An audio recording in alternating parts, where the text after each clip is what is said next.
Thank you. So, again, we are here in solidarity with the mayor's fund and the office as a Center for Nonprofit Management. And, at the Center for Nonprofit Management, our goal is to really strengthen nonprofit leadership to increase the impact of the organization's work, right?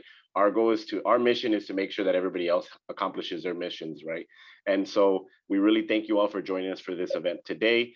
Just as a reminder to folks, if there's times during the session that you want to participate, ask any questions, please feel free to put those questions in the chat or raise your hand, and we'll make sure to keep a queue of folks that are asking questions or folks that would like to speak. So we just really make sure that we want to make sure that folks are engaged. But we're going to start off with a poll. So Brian, if you could share the first poll question for folks to respond to. Great, thank you. So we want to have some folks take some time right now to answer this question, right? In terms of advocacy, has you or your organization advocated for city funding or policy change? And so it's either yes, no, or if you're unsure, you could respond as that as well, or we don't know, or we could, right? If there's an opportunity. So please take the time to respond to that.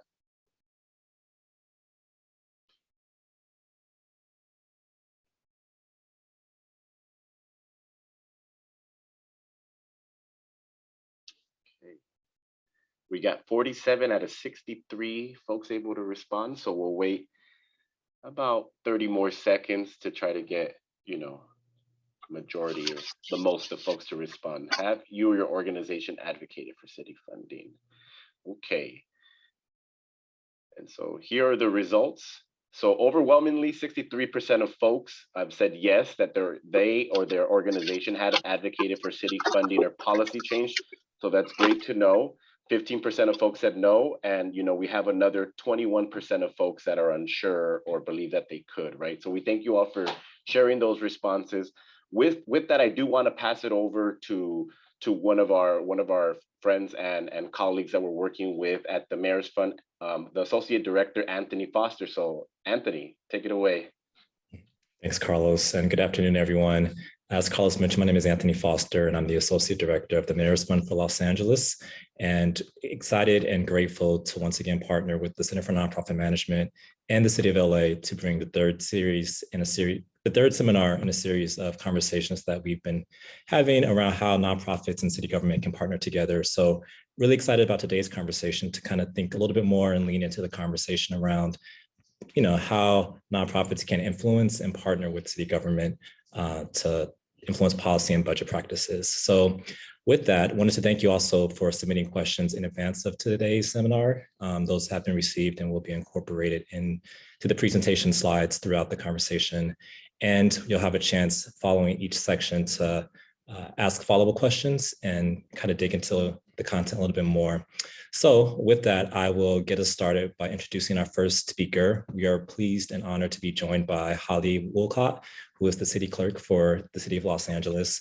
Holly has been with the city for over 3 decades now and has served in a number of capacities with the city, and currently serves as a city clerk, and in her duties does a host of things, some of which include supervises the city's municipal, special, and neighborhood council elections, serves as the clerk for city council proceedings, provides administrative, fiscal, and personnel services to both the mayor and city council, manages the city's business improvement district program, as well as administers neighborhood council's finances. And so I don't want to take too much of her thunder, and I'm excited to pass it off to her to share a little bit more about what it is exactly she does, but also provide an overview of how nonprofits can play an active role in city government. So with that, I turn it over to you, Holly.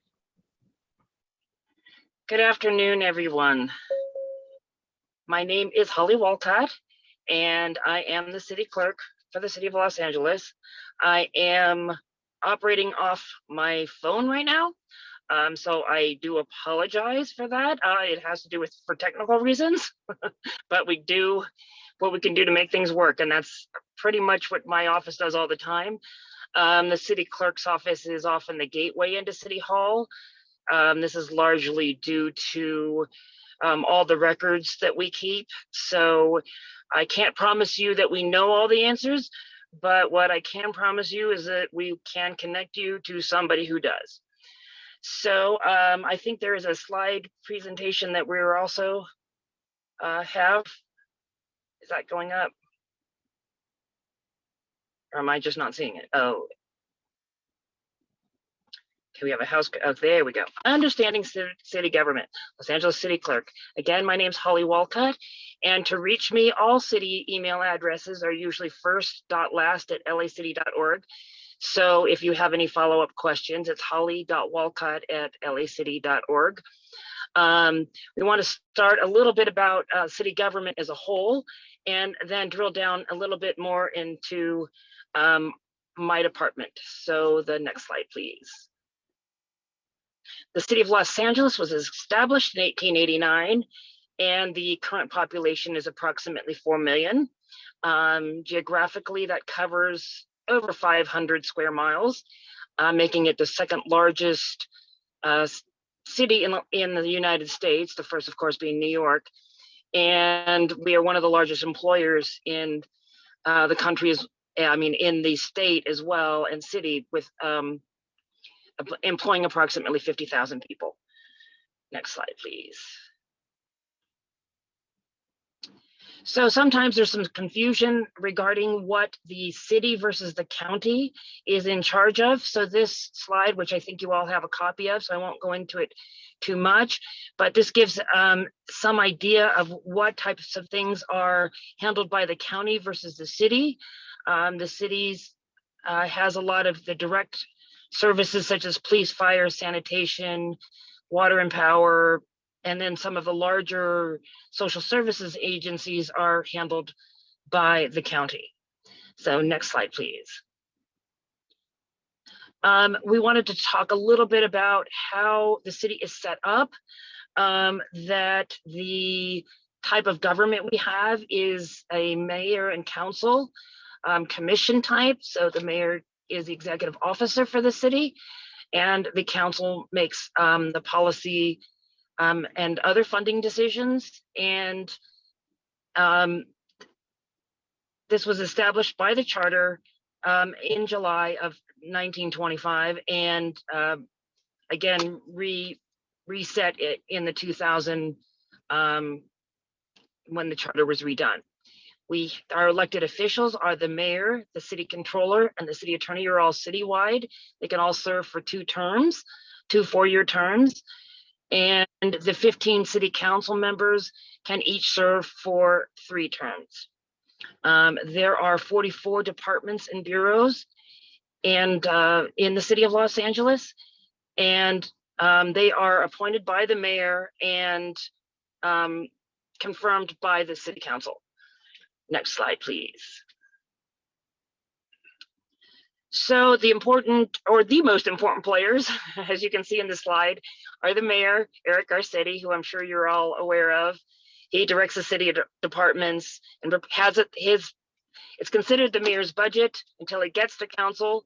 And so it's the mayor's proposed budget, and he appoints, of course, different department heads and is the chief executive officer for the city. The city's financial officer is the CAO, or Matt Szabo. They do analysis and research for the mayor and council regarding mostly financial matters, but they do have some policy duties in their shop. The city council, again, the 15 members, they have the legislative authority and policy authority. And the current president is the council member for the 6th district, Mary Martinez. And she is aided by the chief legislative analyst, who is Sharon So, and she provides support and service to the council on researching policy matters. So this included in your packet is the organization of the city of Los Angeles. You will see this chart in the mayor's proposed budget each year. As you can see, we all report to the electorate at the top, which is all of you. And this talks about which departments have a general manager, such as mine. As a city clerk, I am a charter office, and I report directly to the mayor's office. There's others that have citizen commissions, such as police and fire, have those are their department heads. There's other that have advisory commissions, such as Department of Neighborhood Empowerment, and also the personnel department. So this gives you an overall picture of where each department is on the organization chart. It's not really in terms of levels. All the departments are considered equal. It's just how they fall into their different governance structures. Next slide, please.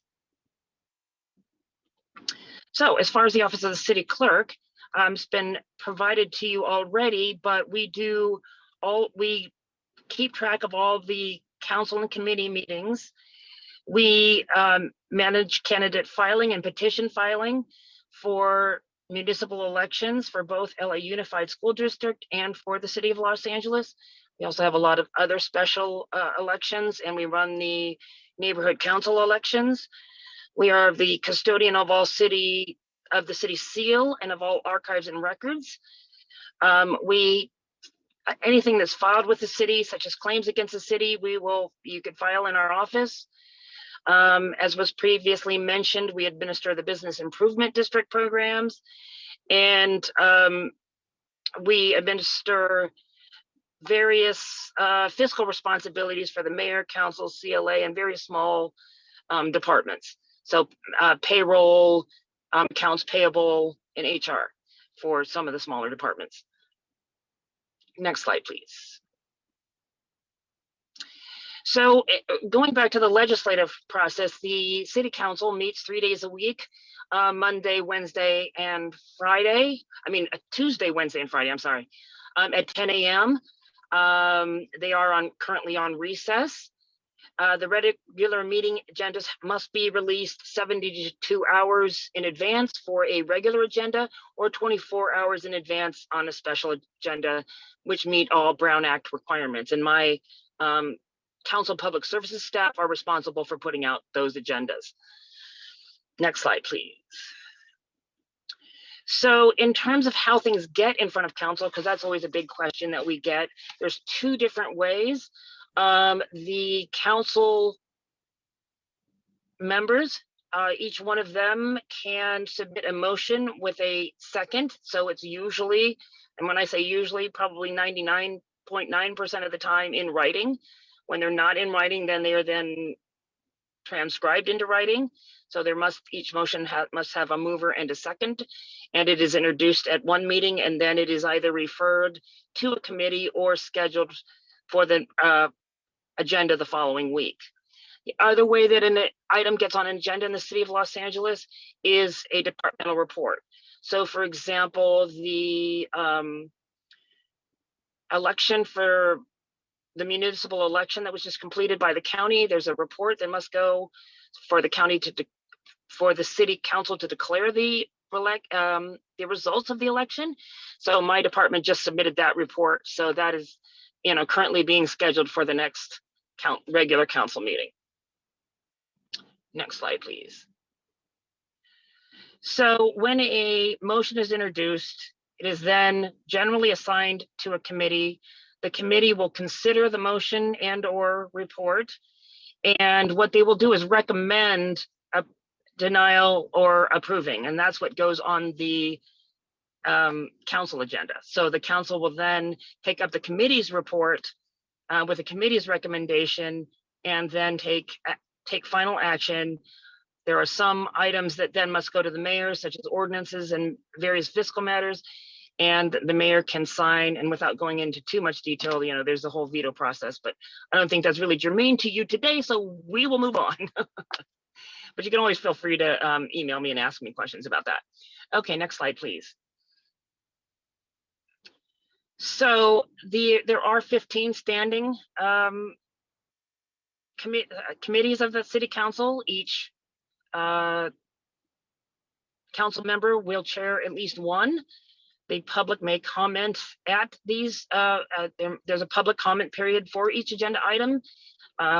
Sometimes they will reopen the public hearing at council, but if they've had a public hearing at committee, they don't have to. items may be approved on consent and without discussion. That happens many times, especially if it's already been heard in committee. The council president is elected by the council members and appoints all the committee heads, and serves as the acting mayor if the mayor is out of the state of California. Next slide, please. So here is a list of the committee assignments. I don't want to go into too much detail because I know that there's more questions on other items, but that's in your packet. If you have any questions regarding that, please let me know. Next slide, please.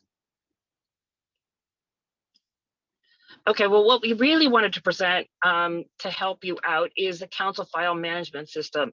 And this is the way that you can track items that are going through council.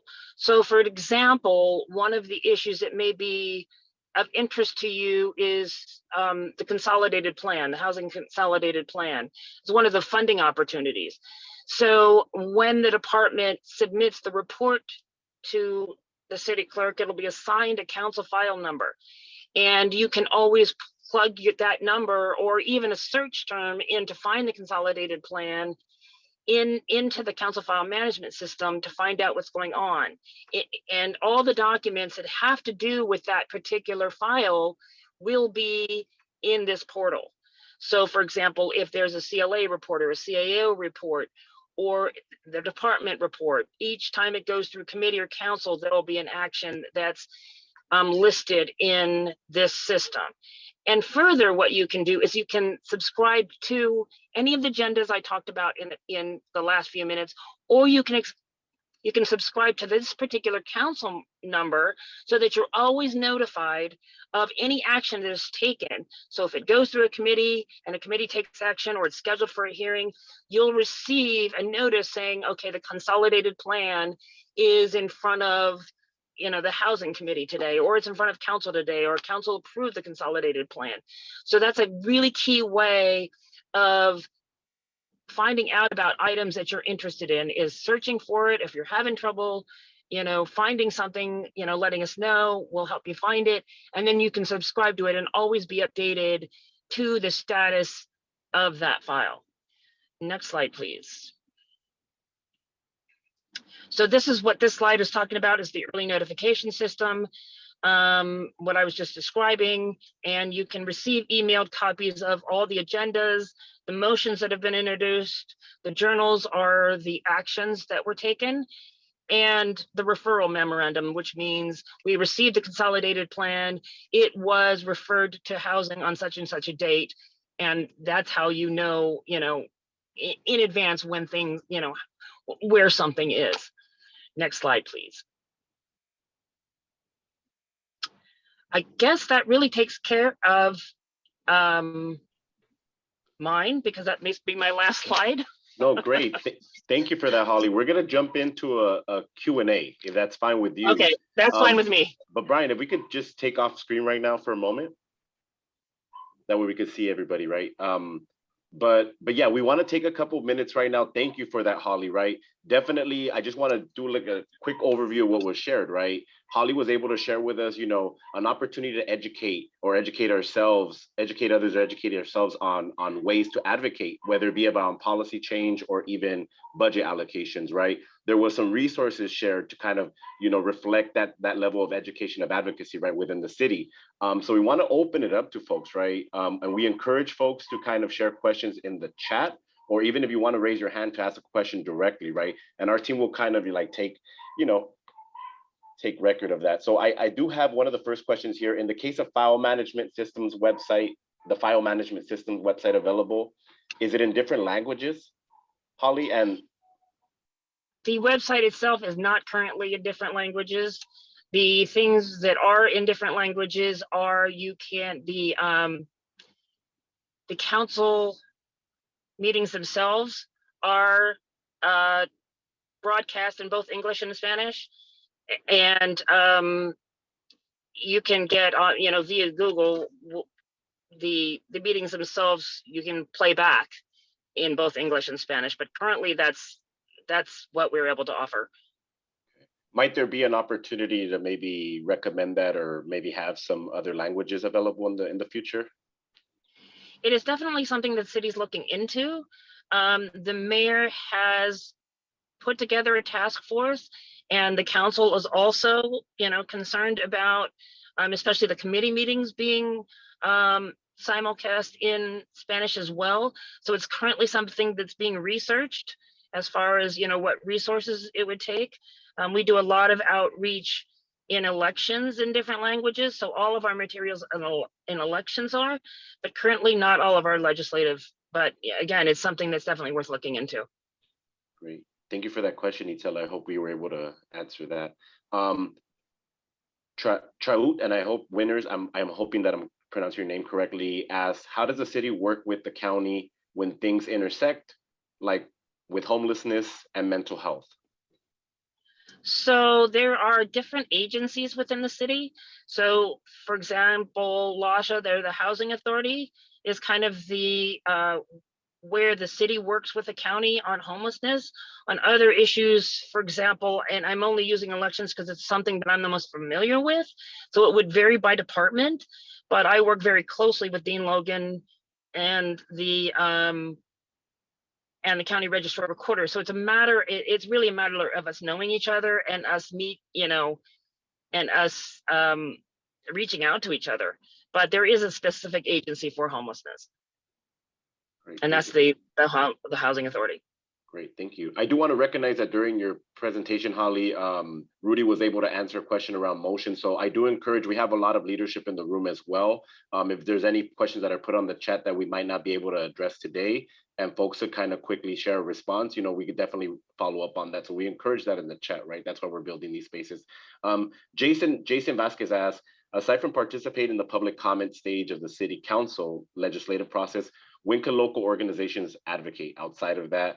And for example, do organizations typically work with council members to introduce a new motion? Is that something that they co-create? So what are other ways that we could advocate outside of the public comment space? Yes, if you have a relationship, and as I was, I want to make sure that I'm careful because I don't handle any of the ethics questions regarding lobbying because I know that that's come up in the past. So as we were talking about education and outreach and advocacy, you can definitely reach out to your council member for issues, and you also can work through your neighborhood council for different ideas that you might have. There are different funding issues. There are different funding authorities that each council member have. If they have special funds that you may be able to qualify for one of their special funds. So it's definitely worth, reaching out to your council member. Great, thank you. I do want to reaffirm something that Nina Womack put on the chat around her experience in being with the neighborhood city council, right? That definitely gave her an opportunity to see how the city operates and opportunities to advocate. So definitely want to reaffirm the opportunities to get involved with the city. We're going to leave it open to 2 more questions, but but I will say that if anybody has any additional questions, we're going to continue with the program, and those questions we could follow up with. But Carrie O'Brien put, are city lobbyists required to register or otherwise engage in a formal process to be a lobbyist? I know we might not. I'm sorry, go ahead. Yes, you have to. You do have to. If you are a lobbyist, you do have to register with the City Ethics Commission. And so any more detailed questions regarding, again, advocacy versus lobbying, I will leave that to the Ethics Commission. Great, thank you. Is there any other questions or thoughts that folks might want to share before we kind of move forward outside of the Q&A for this portion?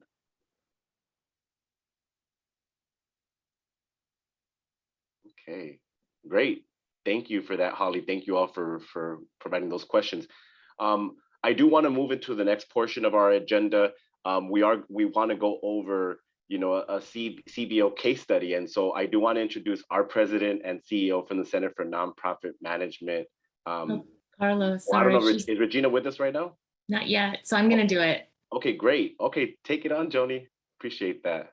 Thank you. I'm sorry. We are having people with technical difficulties, and So I'm glad that everyone here could join us and continue to learn. We will hear from Raquel Beltran after this, but first we have a special CBO case study about a success story of how one organization with a coalition of others was able to make a change for sidewalk vending in the city of Los Angeles.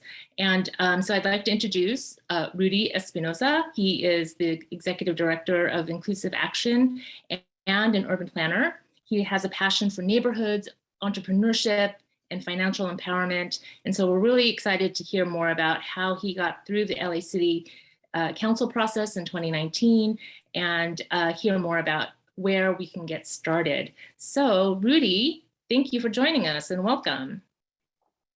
Thanks, Joni. I'm happy to be here. Hi, everybody. So could you please share with us what you learned during your successful campaign to legalize street vending, and how important was the coalition building part? Sure, Joni, I'll say that I'm still learning about every day when it comes to advocacy work, but we certainly learned a lot in the LA Street Vendor campaign. For folks that don't know our organization, Inclusive Action is a nonprofit community development financial institution. And what that means is a primary piece of our work is we provide low interest loans and business coaching to entrepreneurs in LA County. So we are an economic development organization. But early on in the development of our organization, we realized that it's not enough just to administer programs for our communities. They were operating and experiencing things because the systems that we're all living in actually are designed to harm us. And so we have, because of that realization, we prioritize, Joni, an advocacy division. And so we have a team of folks at Inclusive Action that focus on research and focus on using that research to advocate for better policies and better programs in our city, in our county, and even in our state. We're doing some state policy this year. One of the things that people know us from is our work in the LA Street Vendor campaign. This was a coalition that we formed back in 2010 with an amazing group of organizations and leaders and street vendors. And it came out of the recognition that street vendors were illegal in Los Angeles, that LA was one of the only major cities in the country that didn't have a permit system for sidewalk vendors. And so we wanted to change that. And your question about coalition building, Joni, we couldn't have done anything successfully without other people. I love my team at Inclusive Action, and I'm impressed with them every single day. But we believe that we need to work together, and so the coalition work helped us get to the point where we ended up helping to decriminalize street vending in 2017, and then legalizing street vending in LA in 2018. Well, can you tell us a little more how do you get started? Well, I think it started, this is a key point that I want to share with folks here, especially folks that are thinking about how their organization could step into the advocacy arena. It started by talking to our community. Inclusive Action stepped into this because we were doing some research on how the recession in 2008 and 2009 was impacting our communities. And we literally were out in the field surveying and talking to micro entrepreneurs. And the street vendors themselves were telling us what they were experiencing and how local government was impacting them and harming them. Out of that work, that's how we started to sort of realize that, hey, there's some policy interventions needed here. And the second step after that is we began to reach out to our network, to other leaders and other organizations, just to double check, are you guys seeing this too? And lo and behold, many of them were. And so that was the sort of the genesis of the LA Street Vendor campaign. For folks that are aware of the LA Food Policy Council, the LA Food Policy Council was another convener that ended up being a space for the incubation of this campaign. But the first step was talking to our people. So whatever advocacy campaign you all want to start, Itzel's question about interpretation of the file management system, that might be a campaign in and of itself. So the first step is talking to people that are trying to get into the system and can't, maybe talking to other organizations to see if they're also experiencing that and seeing if there's a critical mass of people that want to work on it. That's great. So thank you. What other strategies would you recommend? There's a ton. I mean, and we don't have time to go through all of it because I definitely want to hear a little bit of our next speaker. But Holly gave us a really important overview of how laws work in the city, and there was some great questions in the chat. And I think, she outlined, who the mayor is, who the CAO is, and then, our chief legislative analyst and the city council president. Of course, these are really powerful people. But one thing that I learned it ended up being a strategy is, it's really important not only to identify who the leaders are, but who the staff members are of these leaders. It's not, oftentimes I found that the leaders are really important. Obviously, they're the ones that are doing the votes, they're the ones that are moving an agenda, they're the ones that are voting on your issue. But the staff members are your interface every single day. And so it's really critical that for us as advocates to build relationships with those staff members, everyone from the scheduler, to the field deputies in the city council office, to the folks that are staffing that member in the appropriate committees. Those people are the ones that are going to help you understand how to navigate, and they're the ones that are going to hopefully, if you end up building a good relationship, they're going to help project manage your issue through the process. So that's a big thing. I think sometimes we'll say, the city's messed up because the mayor isn't doing their job. And it's like, it's not that simple, folks. I think that there's a lot of layers that are involved in governance. And we have to have a strategy and analysis that showcases all the different levels and how we could build relations with each one. That's so great. And in fact, you answered my next 2 questions with that response, Rudy. So thank you so much for that. If there's anything else you want to add as a lesson learned, and we can open it up to questions in the chat, or raise your hand if you want to ask a question to Rudy on mic. We do have a few more minutes in this particular portion to do that. And Rudy, if you don't mind taking some questions from the group, that would be totally. I'm very happy. And, I see Reverend Wilkins, thank you for your support on the campaign. I do remember your support, part of the coalition. Joni, one thing that I want to share, maybe some closing thoughts here on my side, is this takes a really long time, folks. So I think that one of the advocacy is a daily thing. Politics is something that, whether you know it or not, your work is political. If you're in a mission-driven organization, you are a political agent. And the faster that you can realize that, the faster you can advocate for your communities. And we can do a lot of advocacy even within a 501c3. But it took us almost 10 years to legalize street vending. Mm-hmm. And we didn't even complete the whole thing. Where the current legislation that we're advocating for is a state legislation, Senate Bill 972, that's focused on street food vendors, which is the next chapter in the saga. But we've been at this for a really long time. And I think your advocacy work is a commitment, it's a long-term commitment. So you have to be committed. You have to find people that are as committed as you, because these are long-term relationships, and they're also long-term relationships at City Hall and at Sacramento and then the county supervisors. So that's something that I want to sort of share with folks, is that it's not an overnight thing. It's a marathon. It's a sprint. It's not a sprint. Right. And it does seem like when people learn about these things, it seems like, oh, overnight success. But obviously it takes 10 years of hard work to get that. Yeah, totally. Totally. So you have some fans in the chat, people who have been supporting or advocating for street vending in their local communities too. So that's great. Are there any questions from the group so that we can hear from someone who's done it, a fellow CBO folk who could do this?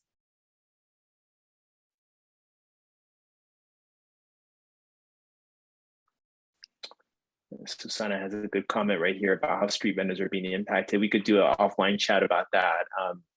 Yeah, so happy to help connect you to people. There's a lot of, as Holly was sharing, there's many departments that are actually service providers that, even though they may not be the managers of these departments, are not electeds, but there's also advocacy that can be done there too, to build relations with them and help inform how they administer services to our communities. A lot of work to be done there. Yeah, I was just going to mention too, I want to thank you all for a lot of the work that you're doing, right? Because right now we're talking about legalized street vending, but I think there's been a lot of also work done in protecting street vendors, right? Even providing resources to how they could even, have opportunities for funds to do their business, right? So, I mean, there's a lot of work being done around street vendors, but I do want to also reaffirm, right, that, Rudy, to your point of sharing the insight of, it's not always the leaders, right? It's sometimes the staffers that we need to engage. I think that information alone is important, right? Because too often times when we develop campaigns or we do a level of advocacy, we focus on the decision makers, right? And when we have folks like you that come in and share your experience, it kind of saves a lot of people time and energy to say, don't just go to them, go to their staffers, right? Go to their chiefs of staff, go to their deputies, correct? And so little things like that go a long way for folks that are trying to also build off and work on their own campaigns and work as well, right? Yeah, Carlos, I see our deputy director at Inclusive Action, Nicole here. Nicole, high five to you virtually. Nicole and I were at an event last week, and we met a council staffer, Carlos. And so this person is a good friend of mine. I've known this person for a long time, and they work in a city council office that I won't tell you who it is, but that city council office was really resistant to street vending. You know, it took us a long, we were advocating, we were not getting anywhere. And this person was very committed to street vendors, Carlos, because of their family and because of some of their personal experiences. So through this person, they were able to move their boss eventually. And that vote was a critical tipping point for the LA Street Vendor campaign. It's just crazy. Like, who would have thought, right? And so I think that's why it's really, we really try to step in and really have a full view of like who's there and how we can build relations and push. Our coalition partners are really critical. You know, LA Voice is shouted out here in the chat. LA Voice has their own relationships that are different than ours. And when we're combining our forces, that's when we can really push and make sure we're telling a complete story and really be compelling to the leaders that eventually have to take that vote. Well, yeah, thank you for that. I think that we have another question, right? I think it kind of relates to that, right? How you negotiate within a coalition and the work that you're doing. This one's around, you know, how do you negotiate rights for street vendors with rights for traditional brick and mortar businesses that are highly regulated? Yeah, Grace. So in a campaign, usually you might have like quote unquote opposition, and sometimes they're elected leaders, and sometimes there are other opposing groups that just don't like what you're doing. And I think advocacy is required in all realms. And early on in the campaign, you know, the sort of the local business improvement districts were kind of not really vibing with street vendors. They were like, we don't really like these people. You know, we get complaints all the time. They're not paying taxes. There was a lot of things that were being shared. And so our approach to that, as your question about how do we negotiate by engaging and having conversations and trying to find common ground. And I think the result of some of those conversations concluded that the fact that actually street vendors are entrepreneurs too, and they don't want messy streets. Some of them were actually advocating for rules as well. And so that common ground was a nice perch for us to get to the next step. And so that's the way that we try to engage with brick and mortar businesses. We have a lot of brick and mortar businesses that have supported the campaign. And I'll tell you in this latest iteration, Senate Bill 972, that I hope everybody here on this Zoom will support us in making some phone calls to the Assembly Appropriations Committee this next month. The LA Chamber of Commerce, shout out to, I think Andrea's here. I think I saw her face there. LA Chamber of Commerce is supporting Senate Bill 972. And so to me, that is like the future. The future is us working in grand coalitions to advance economic justice. Thank you, Andrea, for your work. So when we were in Sacramento a few weeks ago, we were paired up with LA Chamber and advocating for street vendors. Do we have to make sure that we have some good rules on the public right of way? Of course, but the idea is let's get to the next step together. Oh, great. Thank you for all that information, Rudy, and that experience that you shared. Jason talking about that they work at the federal and the state level. So it's good to hear the work that's being done at the city level. It kind of demystifies, you know, engaging with LA City. So that's an affirmation from Jason. We're going to move forward with our second poll. So Brian, if you could share the second poll so folks could share their feedback. And while we're taking the poll, I just want to say thank you again to Rudy for sharing with us. Rudy Espinoza, let's give him a hand.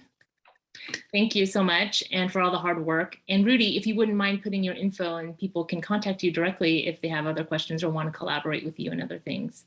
So I appreciate that so much. Thank you. Yes, thank you for that, Rudy.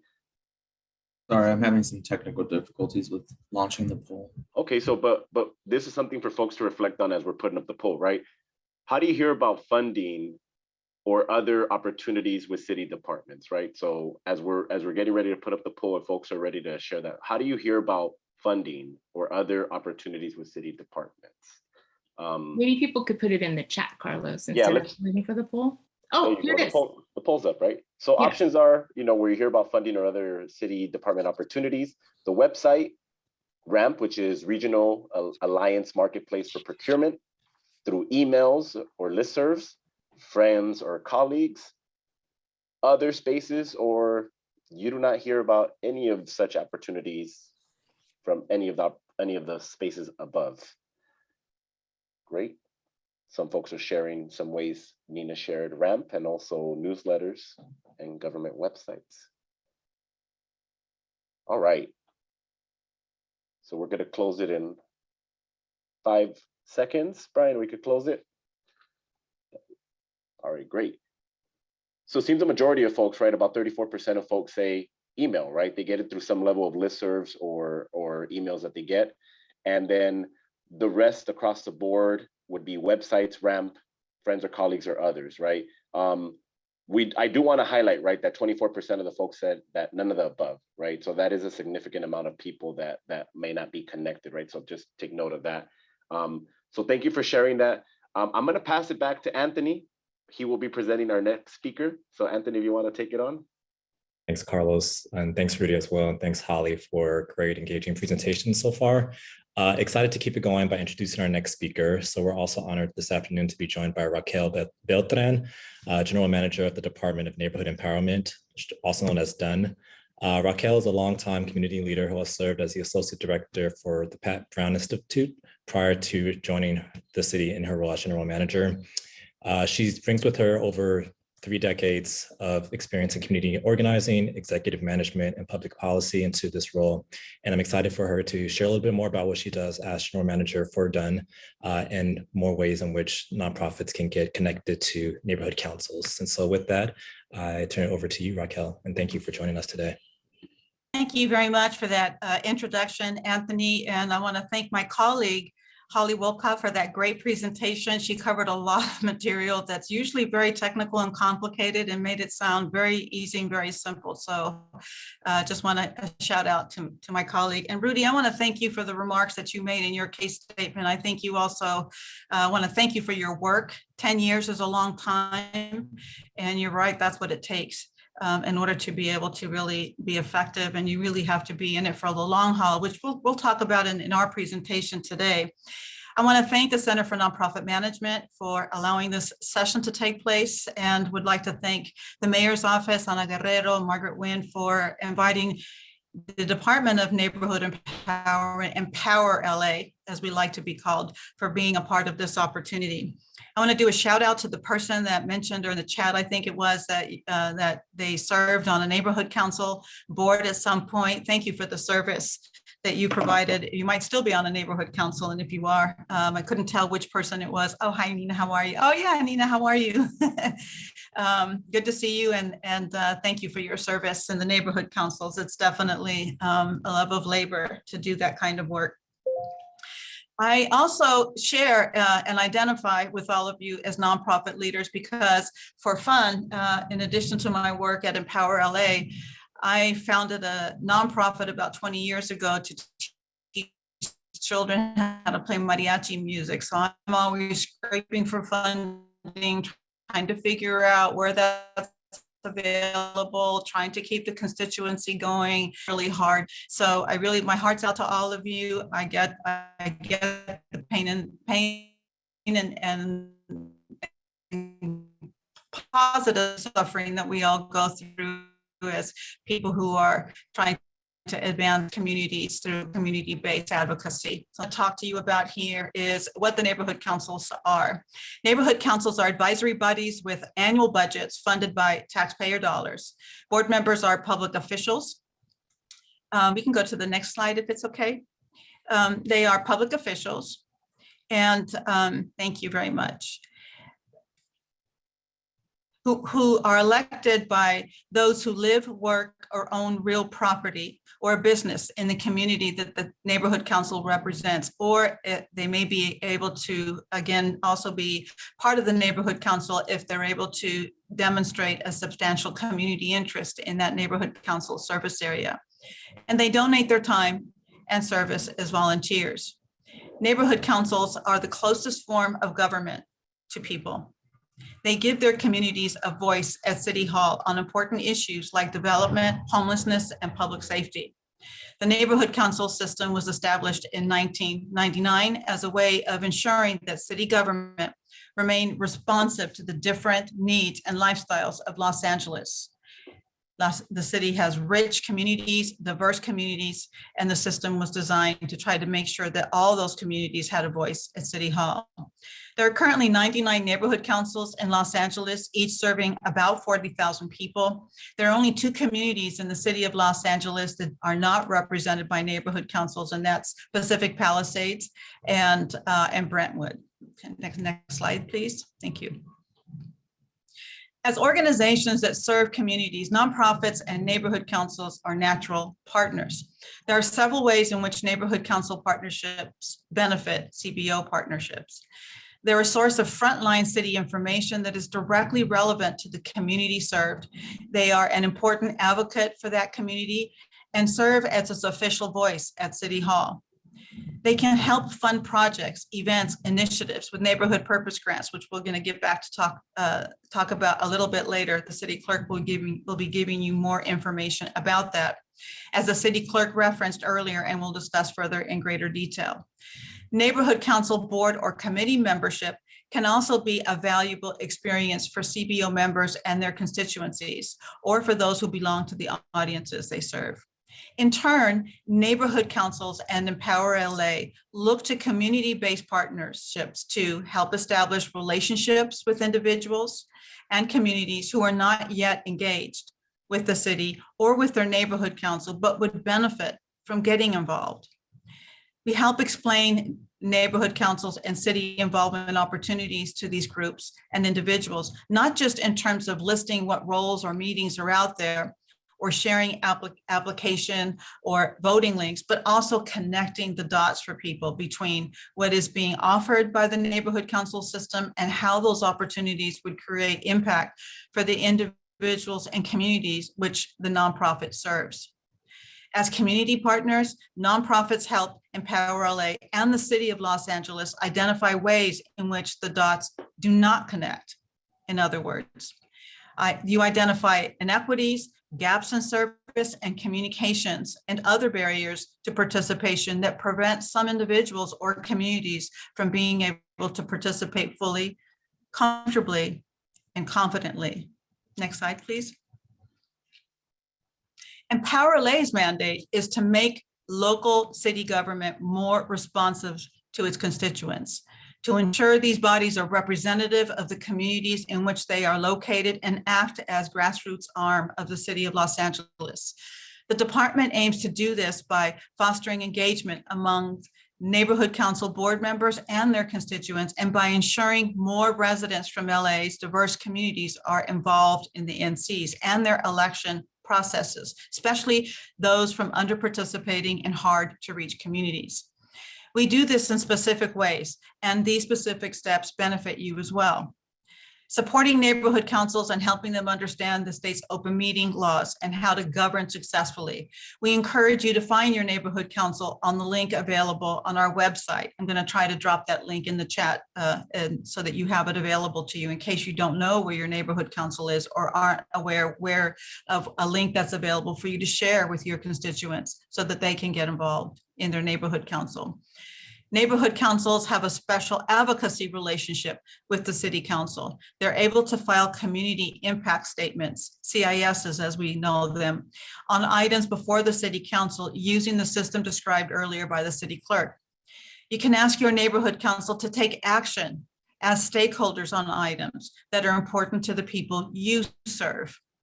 There are gatherings each year of neighborhood councils, like the annual Congress, every single year. This creates opportunity for you and your constituents to meet and network with other people like them who are engaged in grassroots advocacy. You also bring the community into the NC process. Next slide, please. The engagement strategy the department uses advances a narrative of awareness and engagement in a sophisticated combination of collaboration, strategic communication tactics, cultural engagement, all attuned to key audiences and societal trends. The plan embraces 4 broad elements for success. The first supports increasing engagement with its community members. Second, we believe of the diversity Nonprofits are a big part of this element. As trusted peers, your networks provide new opportunities to bring more Angelenos into the city's process. It is the only space outside of schools that allows participation of undocumented and immigrant communities alike. It's really quite remarkable. Third, successful engagement requires patience and the ability to take building block steps to achieve change in the future. We support board member success along the way. Your constituents can learn about governance, parliamentary procedure, how to be a board secretary or treasurer. These skills they take anywhere they go, to their schools, labor unions, for example. And fourth, we recognize the impacts of the pandemic and the city's racial equality mandate to engage people on budget and advocacy. Nonprofits provide intentional engagement opportunities for all of us. Okay, next slide, please. These are some examples of the work that we've done just in our recent election. Paid and organic press and media, direct email campaigns, paid and organic digital engagement, social media ads, and Nextdoor communication, non-digital engagement strategies, digital outreach tools were created, and election outreach graphic templates for every NC. These are some of the techniques used to create interest in neighborhood councils. But being able to match elections messaging to relevant audiences was essential for keeping election communications open.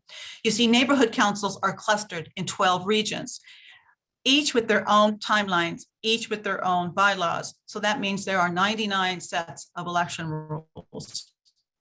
But the timelines overlap so that some regions were still enrolling candidates while others were already open for voter enrollment. Nonprofits use SMS messaging in ways that city government can't. It is an important way to reach underserved populations. People who are younger, lower income, or have less education were more likely to report relying on their phones for internet access. We want your participation to help us reach populations we can't reach. Next slide, please. Forming outreach partnerships is what we worked on. We did it with 13 community-based organizations in every neighborhood council election region. And this is one example of our intentional and deliberate approach. Partnerships with CBOs were very effective wherever the contracts could be executed in time to educate and activate the partners. CBO partnerships resulted in deeper and more meaningful awareness and engagement of stakeholders in the NC system. However, we learned that a pre-education campaign for the CBOs alone was necessary in order to ensure that nonprofits had successful engagement. Next slide. These are some examples of what community-based organizations did, the kind of activities nonprofits use to engage stakeholders in neighborhood councils generally or in the 2021 election.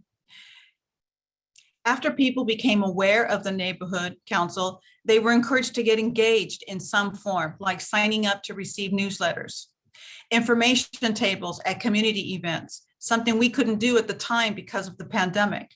Neighborhood council info sessions to your constituents were very, very popular, and canvassing, door-to-door canvassing. Social distancing and the digital divide are very big parts of what we think about. The elections took place while social distancing protocols due to the pandemic were in place. As a result, engaging with those limited internet access was challenging. The nonprofit partners' in-person engagement strategies strengthened our experience. This is particularly important, especially around follow-up elections outreach, which segues full circle back to engagement and awareness. Next slide, please. Micro-targeting messaging was done very effectively through Facebook, Instagram ads for the 2019 and 2021 elections, but the political ads moratorium caused by the January 6th assault on the nation's capital on those platforms limited our ability to use those ads in this season. So nonprofits' use of SMS messaging again was far more robust than anything we could do as city government. And it's an important way to reach these populations. Next slide, please. The election strategy plan presents tailored tactics that increase the potential for success. The plan recognizes that EmpowerLA and neighborhood councils have resource restrictions and capacity limitations. This is not about gathering consent for initiatives supported by those in power. We're creating a vehicle for delivering civic power to the community. This is a change in the way in which government thinks about civic engagement. According to the LA County's Delete the Divide initiative, over 53% of South and East LA residents have no internet access. Addressing this at a time where there is an increased emphasis on replacing in-person meetings with online meetings is on the horizon, something we all have to work on together. Next slide, please. What the department is sharing with you is our tailored process for the potential for inclusive success, not gathering consent for initiatives supported by others. These are vehicles for delivering power across the board. But there are regions in our experience of the 12 regions that had successful experiences, and there were about 5 regions that didn't have as successful experiences. So for example, the 3 regions that had increased voter turnout in the 2021 elections were Southwest Valley, Central Hollywood region, and the West LA region. But the 5 regions that had more than 35% reduction in participation were Northeast Valley, Northwest Valley, Central City, Northeast, South LA, the 2 regions in South LA, Region 9 and Region 10. What we propose is to invest in those tactics together in order to make changes in the system and for the communities that we serve. So I'll now return the mic back to the Office of City Clerk, who will talk a little bit about the Neighborhood Purpose Grant Program. I hope we've answered some of the questions that you have submitted previously. I tried to take a look at them and address them.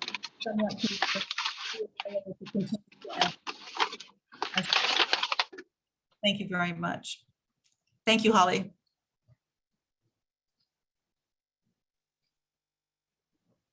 Thanks so much. Thank you, Raquel. Holly, are you going to jump right in?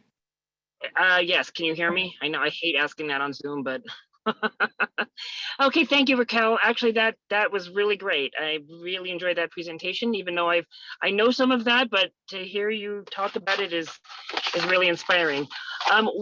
We work very closely with the Department of Neighborhood Empowerment in both the elections. Don runs the outreach, and the city clerk runs the operations part of the election. So it's always a favorite topic of mine. The other key thing that we work together with Neighborhood Empowerment on is funding their grant program. And we thought this might be a subject of interest to each of you.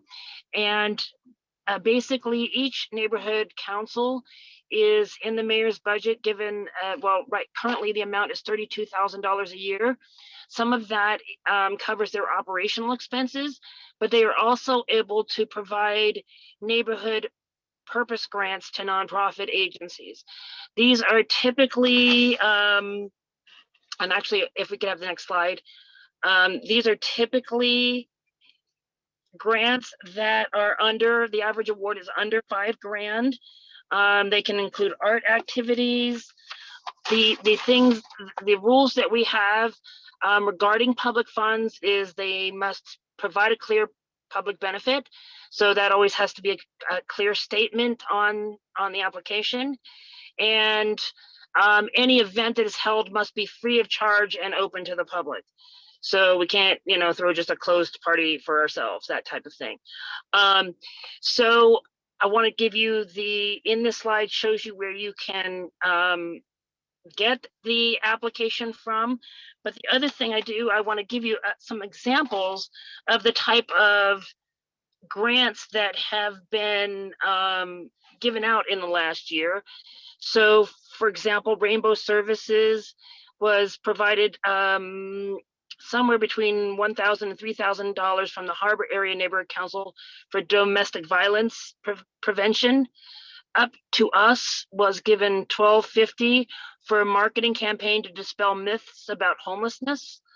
Muralism, 5,000 from 500 to 500,000 from multiple NCs to paint multiple murals and or utility boxes. Hands for Hope, $5 grand for a health fair and the 21st annual Hope Walk. Shift Our Ways Collective, $1,500 for a backyard sharing program for neighbors without space to grow fruits and vegetables. The LA LGBT Center, $2,000 for hygiene supplies and meals for youth experiencing homelessness. So the reason I'm just listing them off, I don't mean to be pedantic, it's just, it covers such a wide range of things. And as you hear them, you can tell almost without explaining it why they are of public purpose, but those are available grants, and sure, they're small amounts, but they're the type of things that impact communities. And you know what the city clerk does for this is we're basically, in everything we do, we are process and communications. We make sure that the applications are filled out correctly, that the neighborhood council has voted on it appropriately, and that all the requests meet the city's rules. And we do everything we can to expedite the process and to get to yes. I mean, there are times we have to say no, but we do what we can to get to yes. So I want to stop there, and if there are any questions regarding either Raquel's presentation, which you probably have some interesting comments, or on mine, happy to stand by and answer any questions. Great, we have one question. Is Nina Womack, do you have your hand up? Yes. Hi, everyone. Hi.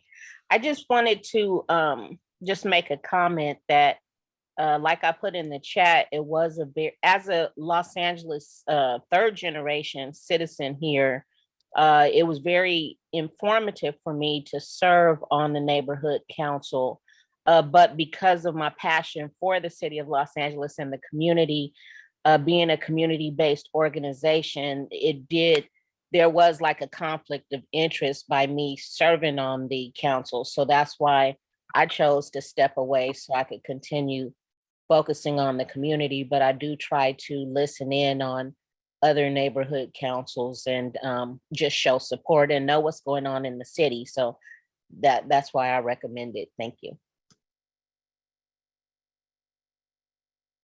Raquel, can you comment about that a little bit, about how they work with nonprofits, even though you can't participate as a nonprofit on the council? Well, nonprofits can serve on neighborhood council boards. That's not in and of itself a conflict of interest. The issue of a conflict of interest, first of all, would have to be determined by the city attorney's office. So all board members, if they perceive that they have a conflict of interest, in that process are always, our guidance is to talk to the city attorney's office first. So board members should do that. The application, the clerk's application, does ask the nonprofit on the form itself if they believe that they have a conflict of interest with a board member. So if it is the case that the city attorney determines that there is a conflict of interest, the city attorney will guide the individual board member on how to proceed at that point, and how, what communication they should share with the board, how to share it, and what guidance they're providing as it relates to recusing yourself from any discussion by the board or its committees as it relates to a neighborhood purpose grant in the case of MPGs. But I do want to commend Nina for what she said, because what she did was showed integrity. And I always appreciate when someone shows that kind of integrity and just says, I'm a little uncomfortable, I'm going to step away for the good of all, and then continue to serve the community. So I'm not encouraging people to resign. You don't have to do that. The key is really to make known that there's a potential conflict of interest, communicate with the city attorney's office, and from that point forward, follow the advice of the city attorney's office early in the process so that your NC isn't kind of caught when it's really a time-sensitive matter. Thank you So, for that. Raquel, there's a I'm gonna- couple. Oh, Oh, I'm can I sorry, just Nina. jump in on that? Oh, Can I yes. just jump in on that real quick and just to provide a really simple example of a conflict of interest? A neighborhood council could not approve funding for their brothers to get anything printed in their brother's print shop. That's the type of thing that's considered a conflict of interest. So I know it's probably something you all know.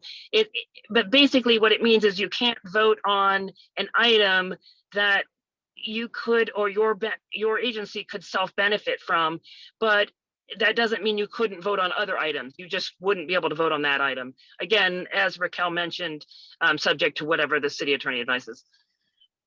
Thank you, Holly and Raquel. We did, for the previous questions, have the questions during the registration have kind of an overwhelming amount of folks asking about funding and how to get funded. And so knowing about these neighborhood purpose grants, are there deadlines that are ongoing, or if there's a new nonprofit, are they able to apply? Can you talk a little bit more about the grants?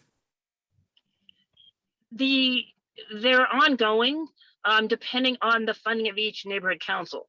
So the fiscal year begins on July 1st, and as long as each neighborhood council has turned in a certain number of documents that we require, they're able to start making grants right away. So it is just a matter of going before your neighborhood council or the neighborhood council that would most closely identify with your issue, and start the process with that neighborhood council.